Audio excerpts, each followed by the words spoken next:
د ښځو لپاره د تناسلي اندام د سولولو پیدې د هغو جنکیو او ښځو لپاره ډېر مهم ده چې د تناسلي اندام د درد نه شکایت کوي.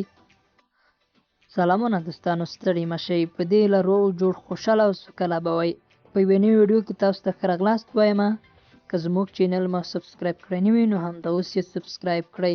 همدارنګه د ګنګړۍ نشان هم ووهئ چې راتلونکي ویډیوګانې تاسو ته تر ټولو ژر ورسیږي.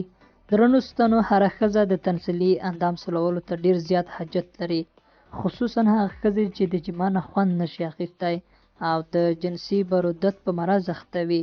نو د تناسلي اندام سولول هغوی سره په زیات شوق مرسته کوي او د هغو ښځو سره هم مرسته کوي چې د جما نه زر خوند نشي اخیستی. نو د سولولو په وجه هغه زر فارغېږي. نو کله چې ښځه زر فارغه شي، سړی به هم بیا د زر خلاصېدو شکایت نه کوي. نو راځئ چې ځینې نورو فوایدو نه یې ځان خبر کړو. لومړی، د تناسلي اندام د حوض یا ډنډ درد کموي. دوهم، د بدن دفاعي ساتنه زیاتول. دریم، کله چې ښځه شهوت نه لري او جما ونه کړي نو کوس یې مثانې طرف ته دننه ځي او رحم هم بندېږي.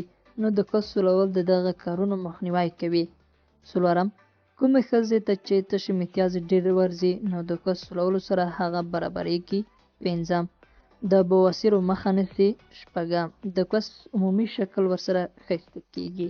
د سولولو نه مخکې باید ښځه خپل ذهن دې کار ته جوړ کړي او دا یقین وساتي چې دا کار د کفري یا جوز هندي په تیلو سره ډېر په نرم انداز کوس سولول پکار دي. درنو دوستانو، بیا هم یادونه کوم، که زموږ چینل مو سبسکرایب کړی نه وي نو همدا اوس یې سبسکرایب کړئ.